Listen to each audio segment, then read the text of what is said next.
اگر کوئی شخص یہ دو آیات مبارکہ کو ہر نماز کے بعد 7 مرتبہ پڑھا کرے تو اس کا ہر کام خدا بنائے، اگر ضعیف ہو تو قوی ہو جائے، رسوا ہو تو عزت دار ہو جائے، قرض دار ہو تو قرض سے نجات ملے، غم و عالم ہو تو دور ہو جائے، اور اگر تنگی ہو تو خداوند کریم رزق و فلاح کے دروازے اس پر کھول دے، قید ہو تو روزانہ 41 بار پڑھا کرے، انشاءاللہ نجات پائے۔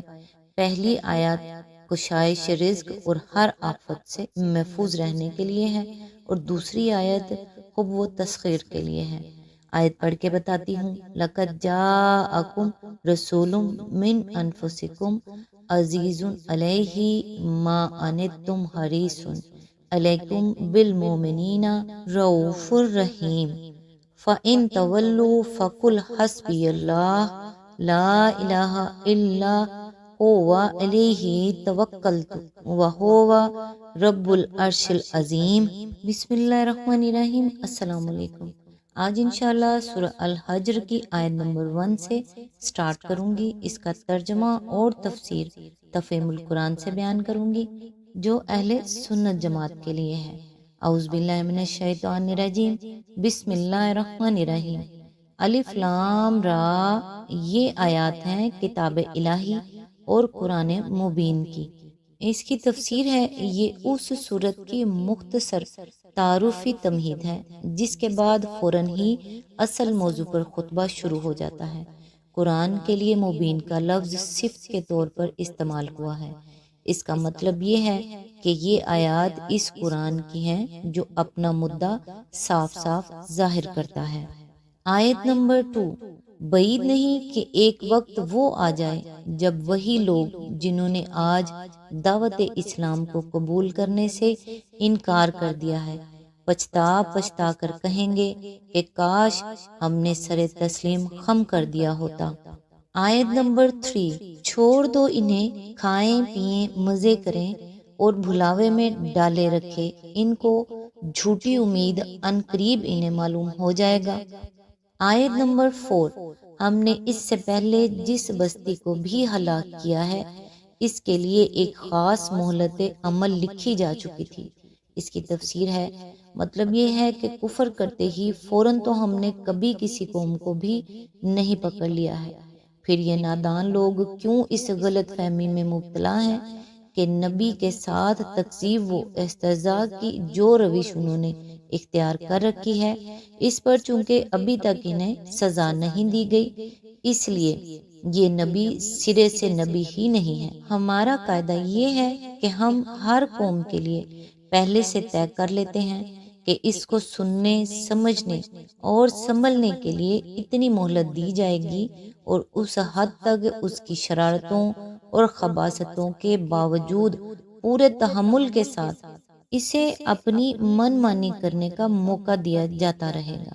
یہ مہلت جب تک باقی رہتی ہے اور ہماری مقرر کی ہوئی حد جس وقت تک آ نہیں جاتی، ہم ڈھیل دیتے رہتے ہیں۔ مہلت عمل کی تشریح کے لیے ملاحظہ ہو سورہ ابراہیم آیت نمبر 18۔ آیت نمبر 5، کوئی قوم نہ اپنے وقت مقرر سے پہلے ہلاک ہو سکتی ہے نہ اس کے بعد چھوٹ سکتی ہے۔ آیت نمبر 6، یہ لوگ کہتے ہیں اے وہ شخص جس پر ذکر نازل ہوا ہے تو یقیناً دیوانہ ہے۔ اس کی تفسیر ہے، یہ ذکر کا لفظ قرآن میں اصطلاحاً کلام الہی کے لیے استعمال ہوا ہے جو سراسر نصیحت بن کے آتا ہے۔ پہلے جتنی کتابیں انبیاء پر نازل ہوئی تھی وہ سب بھی ذکر تھی، اور یہ قرآن بھی ذکر ہے۔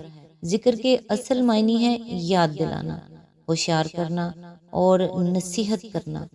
یہ فقرہ وہ لوگ طنز کے طور پر کہتے تھے، ان کو تو یہ تسلیم ہی نہیں تھا کہ یہ ذکر نبی صلی اللہ علیہ وآلہ وسلم پر نازل ہوا ہے، نہ اسے تسلیم کر لینے کے بعد وہ آپ کو دیوانہ کہہ سکتے تھے۔ دراصل ان کے کہنے کا مطلب یہ تھا کہ اے وہ شخص جس کا دعویٰ یہ ہے کہ مجھ پر یہ ذکر نازل ہوا ہے، یہ اسی طرح کی بات ہے جیسے فرعون نے حضرت موسیٰ علیہ السلام کی دعوت سننے کے بعد اپنے درباریوں سے کہی تھی کہ اِنَّ رَسُولَکُمُ الَّذِی ارسلہ علیکم لمجنون، یہ پیغمبر صاحب جو تم لوگوں کی طرف بھیجے گئے ہیں ان کا دماغ درست نہیں ہے۔ آیت نمبر 7، اگر تو سچا ہے تو ہمارے سامنے فرشتوں کو لے کیوں نہیں آتا؟ آیت نمبر 8، ہم فرشتوں کو یوں نہیں اتار دیا کرتے، وہ جب اترتے ہیں تو حق کے ساتھ اترتے ہیں اور پھر لوگوں کو مہلت نہیں دی جاتی۔ اس کی تفسیر ہے، یعنی فرشتے محض تماشا دکھانے کے لیے نہیں اتارے جاتے کہ جب کسی قوم نے کہا بلاؤ فرشتوں کو اور وہ فوراً حاضر ہوئے، نہ فرشتے اس غرض کے لیے کبھی بھیجے جاتے ہیں کہ وہ آ کر لوگوں کے سامنے حقیقت کو بے نقاب کریں اور پردہ غیب کا چاک کر کے وہ سب کچھ دکھا دیں جس پر ایمان لانے کی دعوت انبیاء نے دی ہے۔ فرشتوں کو بھیجنے کا وقت تو وہ آخری وقت ہوتا ہے جب کسی قوم کا فیصلہ چکایا جاتا ہے۔ یہ نہیں کہا جاتا کہ اب ایمان لاؤ تو چھوڑے دیتے ہیں۔ ایمان لانے کی جتنی مہلت بھی ہے اسی وقت تک ہے جب تک کہ حقیقت بے نقاب نہیں ہو جاتی۔ اس کے بے نقاب ہو جانے کے بعد ایمان لانے کا کیا سوال؟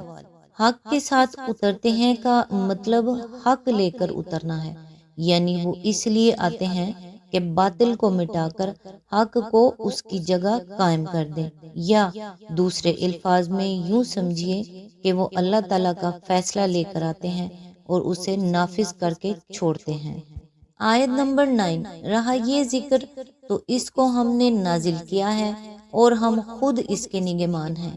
اس کی تفسیر ہے، یعنی یہ ذکر جس کے لانے والے کو تم مجنون کہہ رہے ہو یہ ہمارا نازل کیا ہوا ہے، اس نے خود نہیں گھڑا ہے، اس لیے یہ گالی اس کو نہیں ہمیں دی گئی ہے، اور یہ خیال تم اپنے دل سے نکال دو کہ تم اس ذکر کا کچھ بگاڑ سکو گے، یہ براہ راست ہماری حفاظت میں ہے، نہ تمہارے مٹائے مٹ سکے گا، نہ تمہارے دبائے دب سکے گا، نہ تمہارے تانوں اور اعتراضوں سے اس کی قدر گھٹ سکے گی، نہ تمہارے روکے اس کی دعوت رک سکے گی، نہ اس میں تحریف اور رد و بدل کرنے کا کبھی کسی کو موقع مل سکے گا۔ آیت نمبر 10، اے محمد صلی اللہ علیہ وآلہ وسلم، ہم تم سے پہلے بہت سی گزری ہوئی قوموں میں رسول بھیج چکے ہیں۔ آیت نمبر 11، کبھی ایسا نہیں ہوا کہ ان کے پاس کوئی رسول آیا ہو اور انہوں نے اس کا مذاق نہ اڑایا ہو۔